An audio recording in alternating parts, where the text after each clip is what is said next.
Ya estamos de vuelta, vamos con nuestra sección Salud, Dinero y Amor.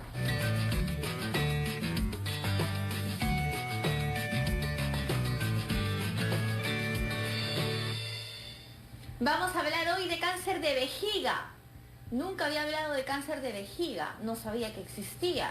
Así que qué bueno que no lo sabía, porque ahora me voy a enterar de todo esto gracias a la entrevista que le voy a hacer al doctor Marco Guamán, urólogo y oncólogo. ¿Cómo está, doctor Guamán? ¿Qué tal? ¿Cómo está? Buenas noches. Gracias por venir. El teléfono está en pantalla, es el 212-4024. Llamen y hagan todas las preguntas que tengan que hacer. Cuéntenos sus dudas, sus preocupaciones, sus síntomas, si es que tienen alguno, para poder salir de dudas, ¿no? Doctor, ¿el cáncer de vejiga es muy común? A ver, si lo ponemos así, de todos los cánceres urológicos del aparato urinario, el cáncer de vejiga es el segundo en frecuencia. ¿Cuáles son los cánceres urológicos? Bien, si hablamos en varones, la preponderancia es cáncer de próstata. Ya. Ok, esa es la... Number one. Exactamente. Ya. En segundo lugar, de todos los cánceres de vías urinarias, o sea, por donde discurre orina, vejiga es el más frecuente. Ok. Bien. Luego viene cáncer renal, que es, digamos, el más mortal de todos, el más letal, pero digamos no el más frecuente. Y obviamente ya vienen los cánceres menos frecuentes, como cáncer de uretra, cáncer de pene, cáncer de glándula suprarrenal, que es una glándula encima del riñón. Digamos, entonces como ves, no es un cáncer infrecuente, ¿ok? Y que obviamente el cáncer de vejiga por sí solo es un cáncer que primero no entra en los cánceres a chequeo. O sea, no es que dentro de los programas de chequeo que se hace a los pacientes, cáncer de vejiga sea uno de los que se explora, ¿no? ¿Por qué? Primero porque los síntomas que genera este tipo de cáncer no son muy frecuentes, ¿no? Y segundo, que la incidencia global de cáncer de vejiga, comparando con todos los tumores existentes, no es uno de los más incidentes. Ya, o sea, no se explora para buscar el cáncer porque el cáncer da unos síntomas inequívocos. Oh, por supuesto, muy generales. Muy generales. Muy generales. Muy generales. Digamos, el síntoma más frecuente en cáncer de vejiga es sangrado. Ya. Al orinar. Bueno, ese es un síntoma muy notorio. Exactamente. O sea, me voy a dar cuenta. Exactamente. Pero cuando aparece ese síntoma, ¿en qué estadio está el cáncer? Estamos hablando de que el síntoma no se relaciona con el estadio. O sea, puede ser un tumor muy pequeño y producir sangrado. Puede ser un tumor masivamente grande y recién producir sangrado. O sea, no tiene relación. No tiene relación, por supuesto que no. Entonces, ¿cuál es la consigna? ¿Cuál es la consigna? Que un paciente que tenga infecciones urinarias que no respondan al tratamiento debe pensar en un probable tumor de vías urinarias, entre ellos tumor de vejiga. Entonces, el primer síntoma inequívoco sería más bien las infecciones que no curan. Eso es uno de los síntomas, Ya. por supuesto que sí. Sangrado es otro síntoma. Ya. O sea, toda persona que tiene un sangrado en vía urinaria no es normal. No asuma que porque ocurrió un solo episodio no va a volver a ocurrir y que eso simplemente es algo ocasional. No. Por supuesto que un sangrado tiene más frecuente otras probabilidades que un cáncer. O sea, más frecuente es que sea una infección urinaria, más frecuente es que sea el motivo del sangrado un cálculo, ¿ok? Más frecuente de que sea eso es que sea una anormalidad congénita de la vía urinaria que un cáncer. Es por supuesto, pero todas ellas son patologías benignas que bien lo puedes manejar. Sin embargo, si dejas pasar la probabilidad de un cáncer, cuando esto ya lo diagnosticas, si pasa mucho tiempo, claro, probablemente no tenga ningún sentido el tratamiento. ¿El dolor es un síntoma también?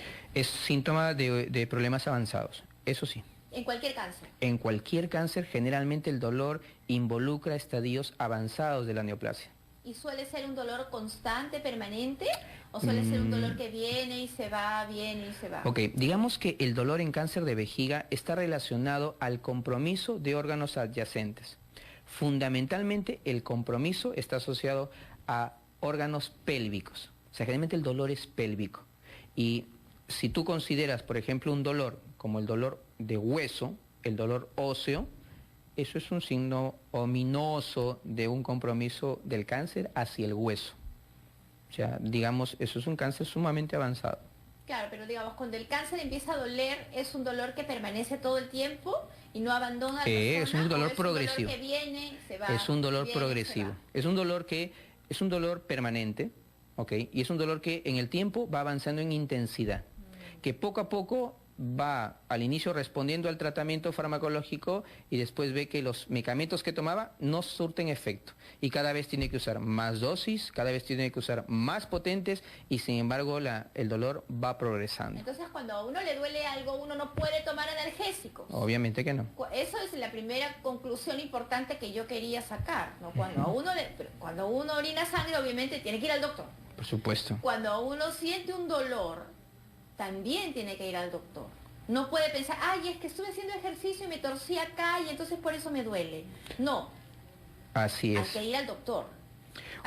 Obviamente que cuando hablamos de grupos de edades, digamos, el cáncer de vejiga no es una patología obviamente frecuente en pacientes jóvenes, ¿no? Estamos hablando que en promedio, la edad en promedio que afecta a esta enfermedad, estamos hablando de 65 años, okay. 60, 65 años. Entonces, tener esa edad en un paciente que de pronto empieza a tener sangrado al orinar, es un signo que tiene que ser determinante para que descarte un probable cáncer de vejiga. Okay. O sea, definitivamente que sí. Ahora, ¿el cáncer de vejiga puede ser...? Definitivamente sí. El cáncer de vejiga, cuando uno lo diagnostica, lo agrupa en dos grandes estadios. Uno es el cáncer de vejiga que aún no compromete el músculo de la vejiga. Por decirlo así, es un cáncer superficial. En ellos, los tratamientos son conservadores. O sea, es sacar solo el tumor, darle un tratamiento como quimioterapia, darle un tratamiento como terapia dentro de la vejiga, pero conservando su vejiga. ¿Ok? Y eso es lo manejable de ese tipo de cáncer. Pero el otro grupo de cáncer de vejiga, donde el cáncer avanza hacia el músculo de la vejiga, el tratamiento es sacar la vejiga. ¿Y qué se hace sin vejiga? Exactamente. El primer impacto de ese tratamiento es eso, tú lo que tú has mencionado, o sea, no tener vejiga, es el primer impacto del paciente. Entonces, ¿ahora qué hago? ¿Es imposible vivir sin vejiga? Exactamente, no es que sea imposible, pero es el primer impacto del paciente. Ahí ya marca un deterioro psicológico del paciente. ¿Cómo se hace? Bien, entonces, ¿qué se hace? Son dos opciones que tiene el paciente. O se crea una nueva vejiga a base de intestino, se fabrica, se llama vejiga, se llama una neovejiga, ¿ok? Que tiene sus indicaciones, no es que todo paciente al que le saque la vejiga se puede fabricar una nueva vejiga a base de intestino. No, tiene sus indicaciones precisas. O hacer que el paciente orine a través de una derivación en la pared, ¿ok? O sea, lamentablemente, pues, usa una bolsa colectora el resto de su vida. Si tú me dices cuál de los dos es más manejable para el paciente, aunque no lo creas, la bolsa es la más manejable para el paciente. ¿Por qué? Porque la nueva vejiga tiene muchas cosas que manejar, muchas complicaciones que manejar. ¿Cómo cuáles, por ejemplo? Primero que, recuerda que es una nueva vejiga a base de intestino. Ya. Por lo tanto, el paciente no tiene sensibilidad. No va a sentir que la vejiga se llena. No va a sentir, no va a tener esa sensación. El paciente tiene que entrenarse poco a poco para que pueda miccionar periódicamente, como algo programado ya. Ok, bueno. Ese es uno. Exactamente. Dos, cuando esto no se ejecuta de manera prudente, como esa base de intestino es fácilmente infectable. Ya. Fácilmente. Y esas infecciones urinarias terminan dañando el riñón, los riñones. Entonces, puede ser mucho más peligroso. Mira, una indicación para hacer este tipo de cirugías muy complejas es que el paciente tenga un grado cultural, ¿ok?, de mediano a alto, por si acaso. Pacientes que no tienen ese grado cultural, no es que esté contraindicado absolutamente, pero ya es un pero para este procedimiento.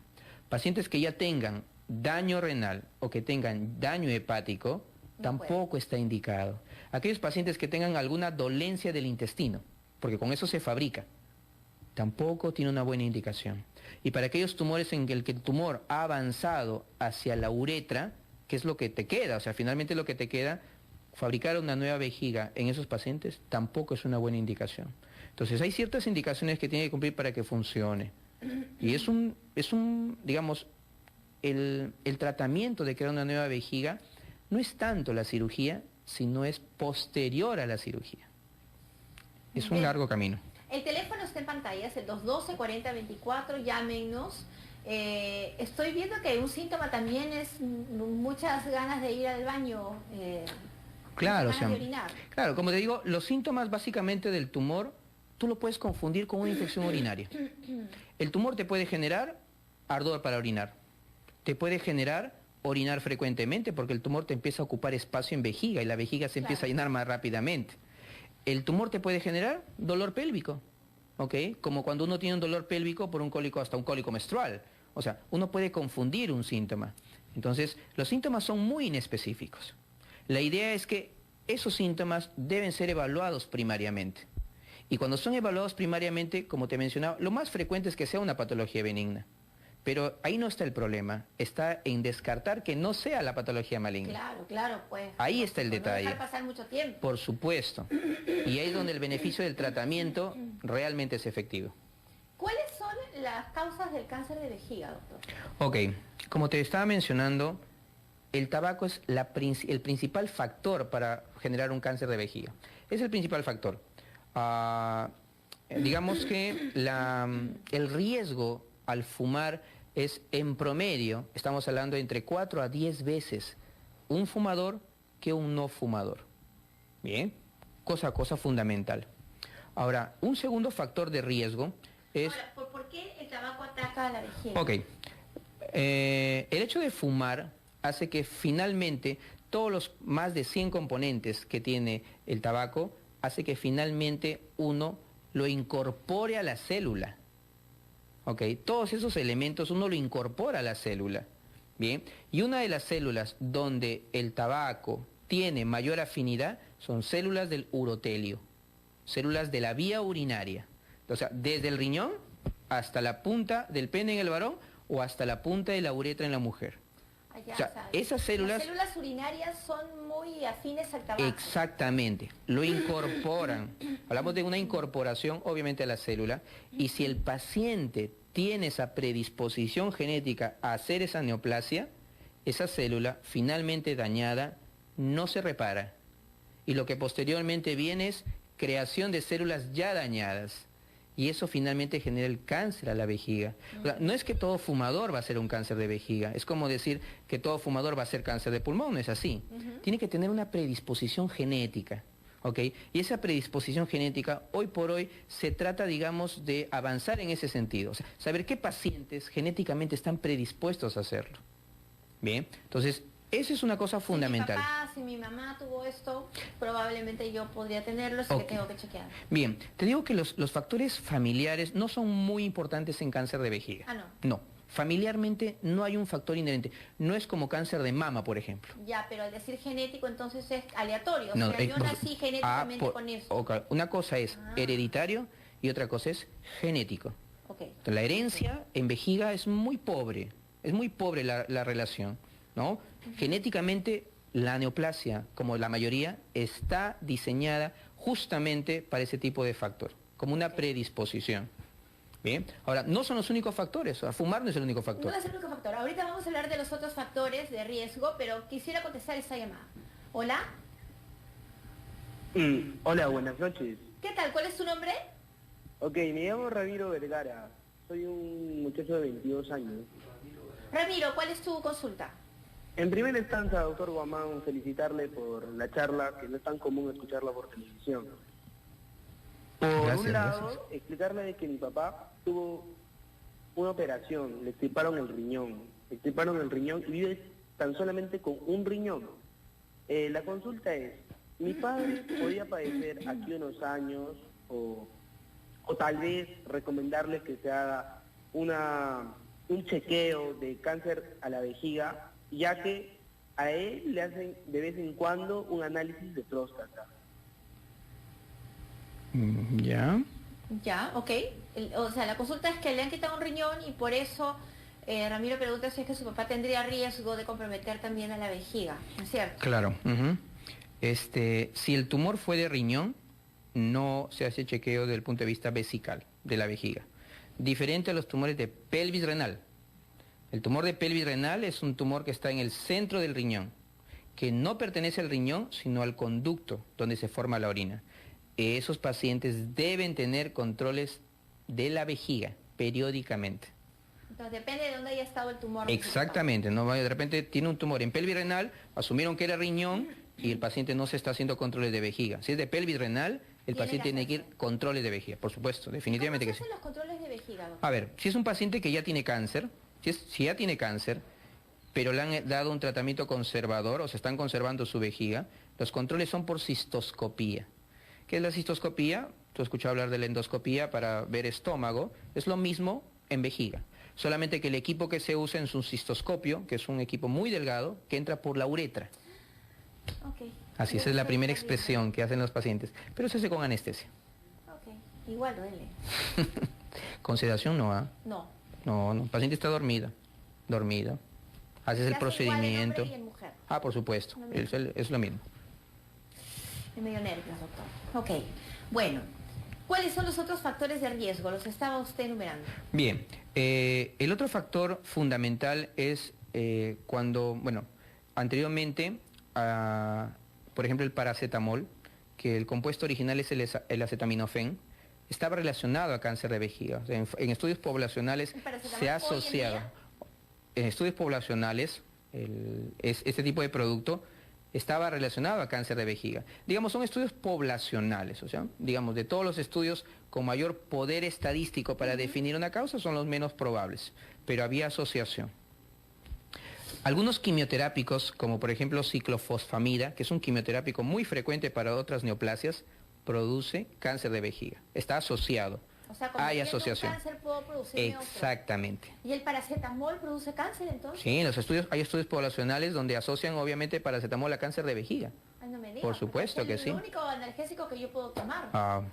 Porque soy alérgica a los otros. Exactamente, o sea, la asociación existe. Ya debo evitar tomarlos, solamente tomarlos en un extremo.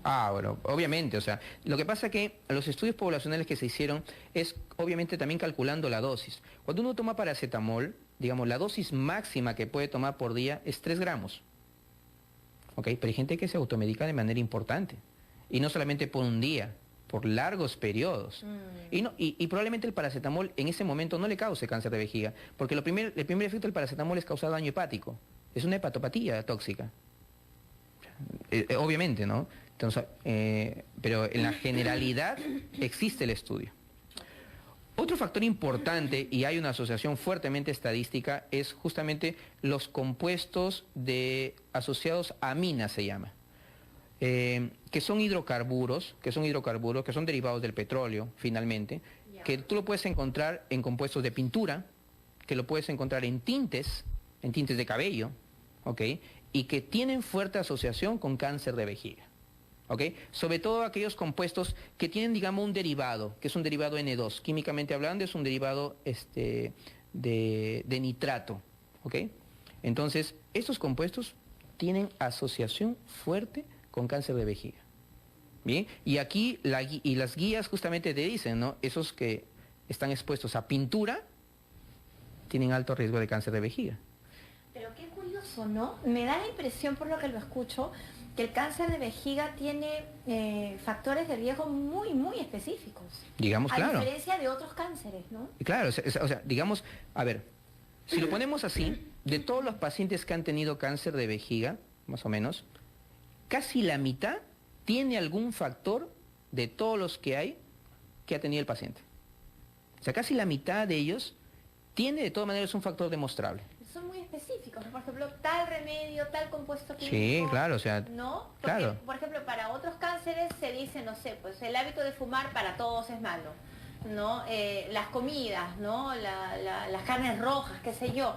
Pero nunca había escuchado que una sustancia específica pudiera producir un tipo específico de cáncer. Sí, o sea, es una lista, digamos, de compuestos muy específicos, exactamente, ¿no? ¿Por qué es eso, Bueno, por la naturaleza de las células. Lo que pasa es que en cáncer siempre hay factores de riesgo. No hay etiología, no hay una causa específica, ¿no? Todos son factores de riesgo. Asociados a una predisposición genética, realizas o haces el cáncer. Digamos, en cáncer de vejiga, siendo una vía por donde tú vas a depurar la mayoría de compuestos está muy expuesta a tóxicos. Claro. Entonces, digamos, tienes dos formas, tú tienes tres formas de depurar algo. Tres: hígado, vía intestinal y vía urinaria. Por eso es que son los que sufren, pues. Todos los productos, en su mayoría, tienen depuración renal. O sea, todo va a lavarse por ahí. Entonces, digamos, el urotelio, que es, digamos, como la pintura, el tapiz de toda la vía urinaria, está expuesto constantemente a eso. Esa es la razón. Claro. Entonces, digamos, pues, pero hay compuestos justamente que tú ves que son específicos para este tipo de tumores. Específicos, sí. Tenemos otra llamada. Hola. Aló, buenas noches. ¿Cuál es su nombre? Elizabeth, un gusto saludarte, Mariela. Igualmente, Elizabeth, ¿cuál es su consulta?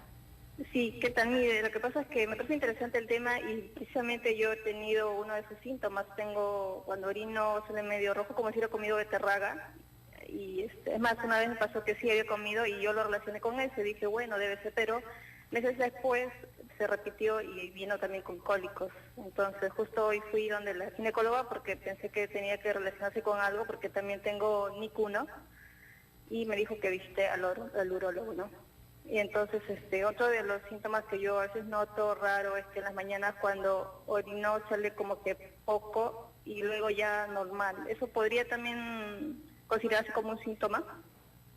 Claro, sí, por supuesto, ¿no? Claro, o sea, todos los cambios en el hábito miccional tienen que considerarse un síntoma. O sea, uno ¿De posible cáncer? De un posible cáncer. Ella tiene supuestamente una orina rojiza. Que sea por un cambio en la composición de la orina, es posible. Un examen de orina simple te lo haría saber. Okay. O sea, lo primero que ves es eso. Te haces un examen simple de orina y dices, esos cambios de coloración se debe a un compuesto en específico o a sangrado. Pero ella tiene síntomas urinarios, o sea, tienen que ser evaluados, definitivamente. No con un examen simple de orina. Tiene que examen físico, tiene que hacerse mínimo una ecografía de vías urinarias y, si realmente lo merece, una cistoscopía. Ok, entonces Elizabeth, tienes que ponerte las pilas de una vez, no dejes pasar más tiempo. Gracias por tu llamada. ¿Qué le puede hacer bien a nuestra vejiga? ¿Cómo la podemos cuidar? A ver, una de las cosas interesantes que a la vejiga le ayuda muchísimo es que tenga un buen flujo urinario. Y generalmente uno dice, bueno, tómate 1 litro, 2 litros, 3 litros de agua. Bien. La cantidad de bebida que uno debe ingerir trabaja en función a dos cosas. Uno, a tus kilos. ¿Ok? O sea, el volumen de líquido que tú debes ingerir debe ser en función a tus kilos, que más o menos se calcula entre 30 a 50 centímetros cúbicos por kilo. Por ejemplo, una persona pesa 70 kilos. Lo mínimo que debe tomar es 30 cc por kilo. O sea, 3 por 7, 21, un poco más de 2 litros al día. ¿Ok? Y lo máximo que puede tomar, 5 por 7, 35, 3 litros y medio al día. Ese es más o menos los rangos de líquido que tú debes por tu peso. Ese es tu basal. Okay. Eso es lo que deberías tomar sin hacer más allá de lo que normalmente haces. Pero si a eso tú le sumas gimnasio, ejercicios extenuantes, vas al norte y tienes un calor inmenso, tienes que agregarle lo que vas a perder de más. Dándole ese flujo urinario, tú permites que todo lo que puedas consumir o todo lo que tengas que eliminar, lo vas a eliminar muy bien. Y mientras menos expuesto esté el urotelio a compuestos, menos probabilidad de lesión te va a tener. O sea, voy a lavar más, digamos. O por decirlo así, una cosa muy simple decirlo así. ¿No? Bien. No va a estar tan concentrada la orina con esa toxicidad. Exactamente. Y el segundo punto es justamente en función a otro factor. Las infecciones urinarias crónicas favorecen un cáncer de vejiga. ¿Qué es una infección urinaria crónica? Bien. Entonces, cuando uno tiene infección urinaria, la mayoría cree asociar los síntomas a una infección. No, no es así. Uno tiene síntomas y la infección tiene que demostrarlo con un examen de urocultivo. Oye, tienes un urocultivo y ahí te sale el germen. Entonces, oye, es una infección. Perfecto, hay que tratarla. La primera se trata. No hay mucho que hacer. Se trata la primera infección. Pero luego a los 2 meses tienes otra. No me puedo automedicar. Oye, primero que no te puedes automedicar. Segundo es ¿por qué? Porque tengo otra.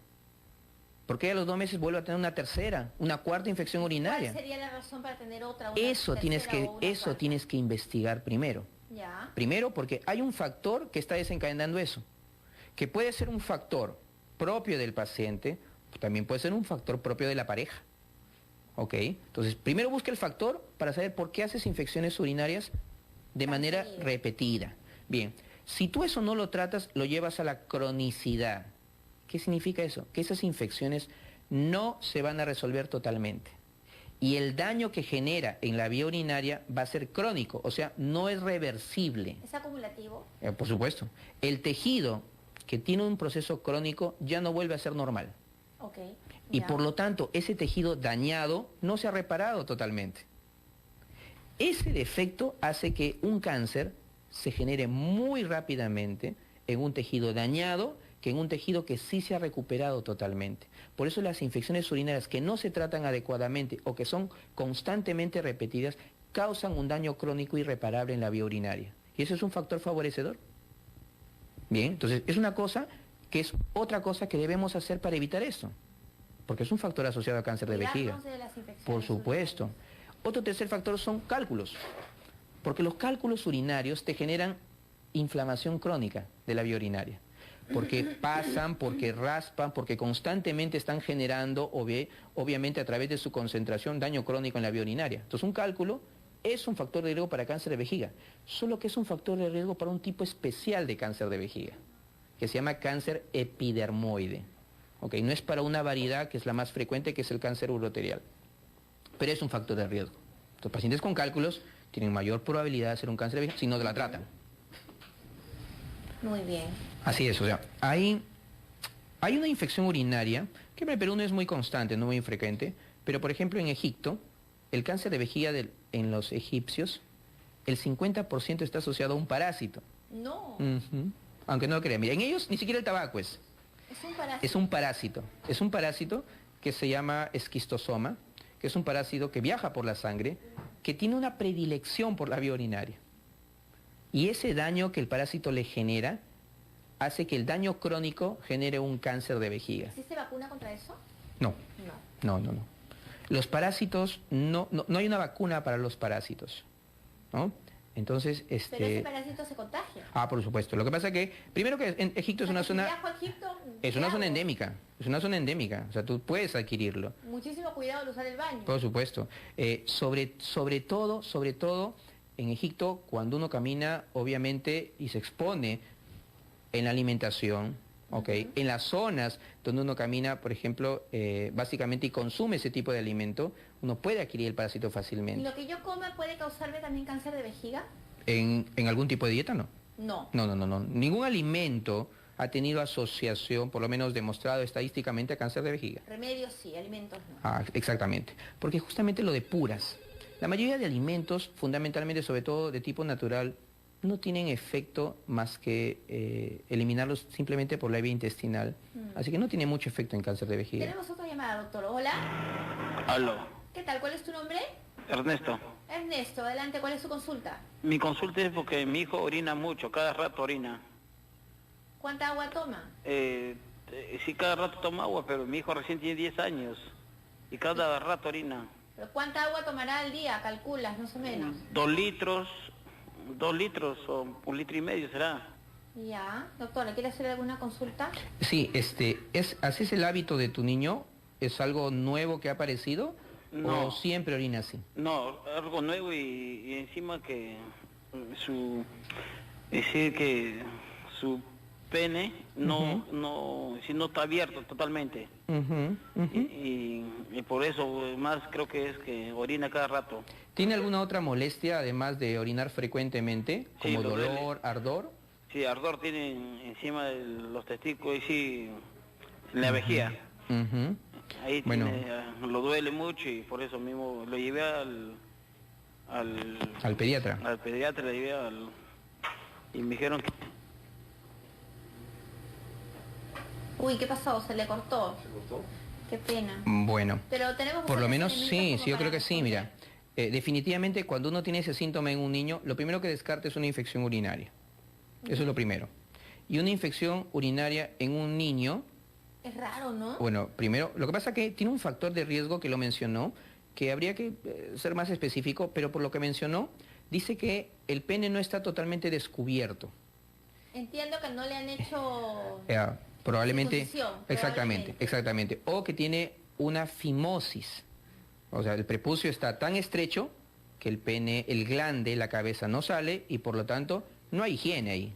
Definitivamente no. Eso le va a generar una infección urinaria de manera frecuente y probablemente eso es lo que tiene. ¿Ok? Entonces, después de explorar y de examinarlo, si es el único factor, eso se tiene que corregir. Corrigiendo, si es el único factor, corriges la fimosis, corriges la estrechez, ese niño no va a volver a tener infecciones urinarias. Pero hay que tratar. Obviamente que sí. Tenemos una llamada más. Hola. Hola, buenas noches. ¿Qué tal? ¿Cuál es tu nombre? Zenaida. Zenaida, bienvenida. Una consulta. Quiero saber si el prolapso de vejiga puede ocasionar el cáncer de la vejiga.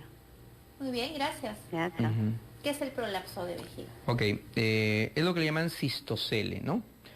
Al igual que existe el prolapso genital, el útero, que se descuelga totalmente por vagina también puede salir parte de la vejiga. Se llama un cistocele. ¿Y eso por qué se da? Porque hay un defecto en la pared de la vejiga, o sea, hay una debilidad en la pared de la vejiga, que viene asociado obviamente a esfuerzos, a cirugías previas, ¿ok? A prolapsos genitales previos, a prolapsos uterinos, ¿ok? Entonces, todos ellos median un esfuerzo en el piso pélvico. Y dentro de ellos, los órganos que pueden ser afectados en cuanto a su fuerza es vejiga. Y finalmente hace que se descuelgue. Y uno, cuando le pide a la paciente que puje, lo que normalmente, la estructura normal es que tú veas un puntito de uretra, la abertura de la vagina, tú vas a ver que por esa abertura de la vagina empieza a salir como un globo. Que se descuelga del piso de la vejiga. Eso es vejiga finalmente, ¿ah? Lo que tú ves es la pared de la vagina, pero lo que está viniendo detrás de eso es vejiga. Eso es un cistocele. Bien, más que un cáncer de vejiga, los cistoceles causan cistitis crónica. O sea, volvemos a lo mismo. Una inflamación crónica de la vejiga, ¿ok? Entonces, esos cistoceles finalmente podrían producir un cáncer de vejiga considerando que es un factor crónico, o sea, considerando que también es un proceso crónico. Digamos, no llega a eso, ¿por qué? Porque el cistocele, como prolapso, lo corrigen la mayoría, se tiene que corregir. ¿Por qué? Porque al final no te permite orinar. Una vez que la vejiga se descuelga, la uretra pierde ángulo y es como si la uretra estuviera recta y cuando pierde ángulo, simplemente se dobla. Y si se dobla, no orinas. Claro, qué horror. Entonces, la paciente ya tiene obstrucción urinaria, tiene dolor, tiene una masa que sale al pujar, todo ese efecto hace que la paciente se trate. Y finalmente, digamos, es muy poco probable. No ha habido muchos estudios que digan que los prolapsos finalmente lleven a cistitis crónica, terminen en cáncer. Son estudios, digamos, anecdóticos. Muy bien, doctor. Muchísimas gracias por venir al programa. Nos ha enseñado un montón, ¿ah? Muchísimo. Es importante. Yo te quería mencionar algo. En Urocen, que es donde trabajamos, tenemos este 25 de noviembre una campaña gratuita. Ah, qué bueno. Todos los pacientes varones mayores de 50 años tienen atención gratuita, consultas gratuitas. A propósito de un movimiento europeo, Movember, que se llama, que es algo así como juntar mostacho y noviembre. Entonces, este 25, desde las 8 de la mañana hasta las 8 de la noche, son consultas gratuitas, en todos los aspectos, urooncología, fertilidad, procesos inflamatorios. Chequeos, consultas, o sea, me refiero a que el paciente venga a informarse, a consultar por una patología, por un familiar. Son totalmente gratuitas este 25 de noviembre. 25 de noviembre. Así es. ¿Qué hora? De 8 de la mañana a 8 de la noche. ¿Dónde? Exactamente. Hay que separar porque son cupos limitados. Hay que separar citas. Sí. ¿En qué número?